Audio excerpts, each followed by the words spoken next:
If you're a lineman in charge of keeping the lights on, Granger understands that you go to great lengths and sometimes heights to ensure the power is always flowing, which is why you can count on Granger for professional-grade products and next-day delivery, so you have everything you need to get the job done.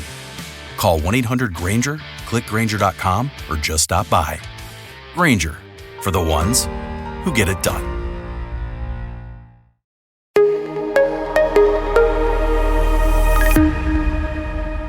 Hello and welcome to the Intel Brief. Today is Tuesday, 14 May. I'm your host Daniel, and today we're going to be talking about clashes in Tripoli after the killing of a militia leader, Trump has removed all US sanctions on Syria, and Greece has issued a tsunami warning after a strong earthquake. So firstly, the killing of the head of one of Libya's most powerful militias, which has been accused of abusing asylum seekers and faced allegations of crimes against humanity, has triggered armed clashes across Tripoli, resulting in at least 6 deaths. Abdel Ghani al-Kiki, the commander of the Stability Support Apparatus, or SAA, one of Tripoli's most powerful armed groups based in the densely populated Abu Salim neighborhood, was killed on Monday night at the headquarters of the 444th Combat Brigade of the Libyan Army, a source in one of the country's security forces told a TV channel.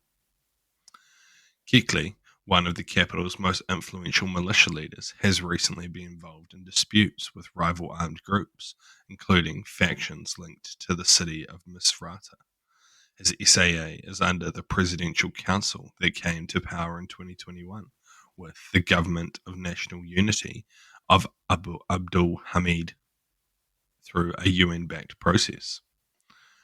So what? It seems likely that for the meantime there will be a renewed conflict across Tripoli and possibly wider into the rest of Libya, which is a bit of a sad turn following a few years of relative peace for the country.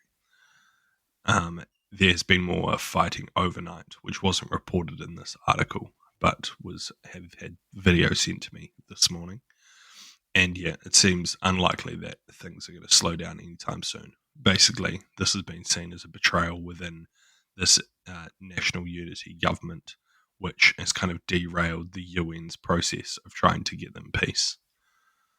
Outside of that, it's just, more bad news for the people of Libya, and less likely that peace and stability is going to return to the country. But I guess this is what happens when you have armed militias as part of your government and stuff like that. It just never seems to work too well, does it? And next, US President Donald Trump said he would remove all sanctions against Syria. I'll be ordering the cessation of sanctions against Syria in order to give them a chance at greatness, Trump said.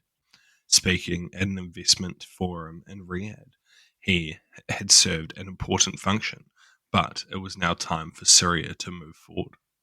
Trump is expected to meet with Syria's interim president, Ahmed al-Shara, on Wednesday.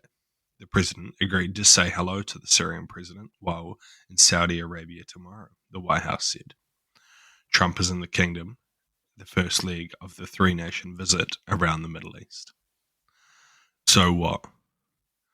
While this is a very positive sign for the people of Syria, and hopefully that the country can start rebuilding post the Assad era, it should be remembered that al-Shara for some time was one of the most wanted people in the world and had a $10 million bounty on his head.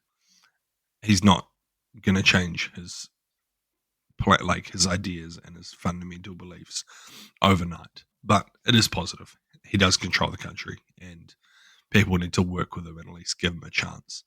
In my opinion, it's better for the West to be in there trying to help him steer the country towards a positive democratic future rather than other countries coming in and us just cold shouldering them, because that will just lead to further instability in the region and no real growth for this country of Syria or the people of Syria.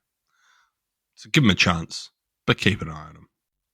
And lastly, Greece's emergency services have warned people to move away from the coastline after an earthquake struck near the island of Kassos. A magnitude 5.9 earthquake occurred 48 kilometers southeast of Kessos. Risks possible tsunamis in your area. The Ministry for Climate Control and Civil Protection posted on a 112 Greece account. Move away from the coastline immediately, it read.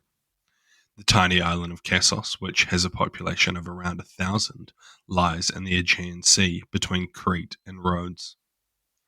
The quake was at a depth of 83 kilometers, the German Research for Geoscience said. The organization recorded the earthquake as being a magnitude 6.3, according to AFP news agency, higher than that reported by the Greek authorities. Tremors from the earthquake were felt as far away as Israel and southwestern Turkey. So what? I haven't seen any reports that there's been a tsunami so far, but you never know. Sometimes these things take time. Pretty scary times.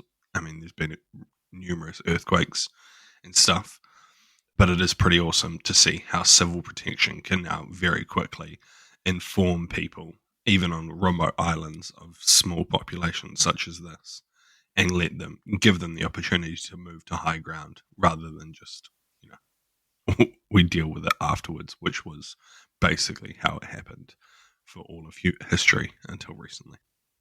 So yeah, some good wins for technology there. Thank you for listening to the Intel Brief. I've been your host, Daniel, and I'll see you next time.